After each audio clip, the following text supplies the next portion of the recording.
সেকেন্ডের নির্দেশনা দুপুর 2টার মধ্যে প্রত্যাহার করে আদেশ তুলে নিতে হবে। শহরগুলোতে চলমান সব ধরনের সুবিধা নিরবিচ্ছিন্ন রাখতে হবে। এই প্রশাসন শিক্ষার্থীদের নিরাপত্তা দিতে ব্যর্থ হওয়ায় বিশ্ববিদ্যালয় শিক্ষার্থীদের উপর শিক্ষকদের মদদে বহিরাগতদের দিয়ে হামলার দায়ে ফ্যাক্টরিয়াল বডিকে 24 ঘন্টার মধ্যে পদত্যাগ করতে হবে। বহিরাগত সন্ত্রাসীদের দ্বারা ককটেল বিস্ফোরণ, লাইব্রেরি স্থাপনা ভাঙচুর এবং দেশীয় অস্ত্র দ্বারা শিক্ষার্থীদের উপর বর্বরচিত হামলা এবং নারী শিক্ষার্থীদের হেনস্থার ঘটনার জন্য উপাচার্যকে প্রকাশ্যে ক্ষমা চাইতে হবে।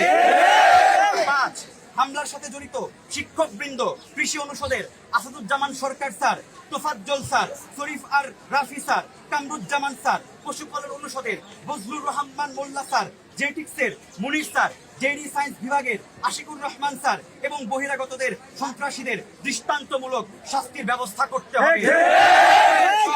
গত 1 মাস ধরে চলমান এনিম্যাল হাজবেন্ডারি এবং ভেটেরিনারি শিক্ষার্থীদের যে একক কম্বাইন্ড ডিগ্রির দাবিতে আমরা আন্দোলন করে আসছি, সেই একক কম্বাইন্ড ডিগ্রি অনতিবিলম্বে প্রদান করতে হবে।